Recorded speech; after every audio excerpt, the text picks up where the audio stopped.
Well, there's just a reason that that's the favorite Christmas song of all time, isn't it? I love that song. My name is Chip Slaughter. In a moment, Don is going to come and light our fifth candle, the Christ candle. But now I have the privilege of telling you the profound impact that this Jesus has made on my life. You see, I've lived both lives, the one without him and the one with him. And I can tell you that the old life doesn't compare. Now, when I was growing up, I'm thankful that I had parents that took me to church every Sunday. They faithfully did that Sunday in and Sunday out. But it never really connected. And I knew there was a creator. I knew there was a God, but it just didn't connect with me. And so when I became an adult and church became optional, I opted out. And I opted to become the party guy. I wanted to be a party guy. I wanted to be popular. I wanted everybody to know me. I wanted to be out there. And so that's what I did. And you can fill in the blanks on what that means, but don't leave a blank empty. Because I can tell you, if it silenced my insecurities and boosted my self-esteem, then I did it.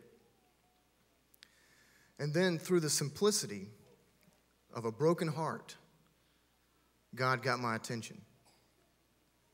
After a week of really heavy consumption and probably an undiagnosed depression, I woke one Sunday morning and I felt this gentle nudge. Come to Westover Church. I don't know why I do know why Westover Church. The first time I had been in this church was for a wedding, the wedding of a friend, in which Pastor Don, when he was given the vows, he got emotional. And I thought to myself, well, this is interesting. This is a pastor who's emotional and is not asking for money. That was really, really unusual for me. So that's why Westover was on the top of my mind. But I rolled over. I felt bad. It'd been a hard week. I said, I don't know, I'm not doing that. But the voice, the little small voice again, just very kind, come to Westover Church. And it was irresistible. So I drug myself out of bed, and I drove to this church, the big church, the big impersonal church, which it's anything but. Because the first two folks I met was a parking lot guy who thanked me for coming and just shattered that. The next guy I met was an usher who took me to the second row in front of Pastor Don. And I'd always been a back row guy. I was like, man, why am I so close? But then suffice it to say, he had a message that was straight from God. And I'm sure it meant a lot to a lot of people that day, but for me, I might as well have been the only one in the room. And I'd like to say that I made a decision for Christ in that service, but I didn't.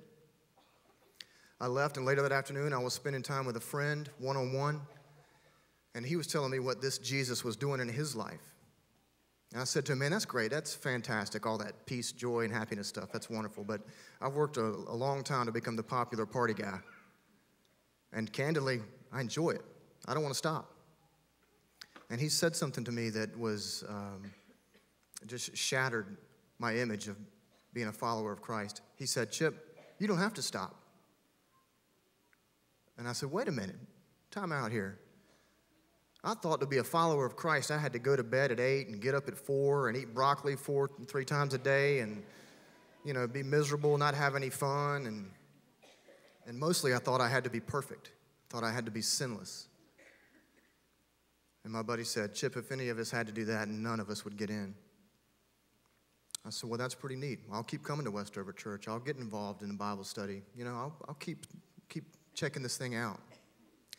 And then what I found is that over the next several weeks, a short period of time, the desire to do the things I wanted to hold on to that I knew were bad for me, and I knew were not God's best, and I knew were illegal sometimes. The desire to do those things was gone, and I thank God for that, because that's not the guy that I wanted to be, really. That's not who I wanted to be. The party guy. And so then fast forward the tape to today. And what Christ means in my life is a freedom, a sense of freedom that I don't have to perform, that I don't have to be perfect.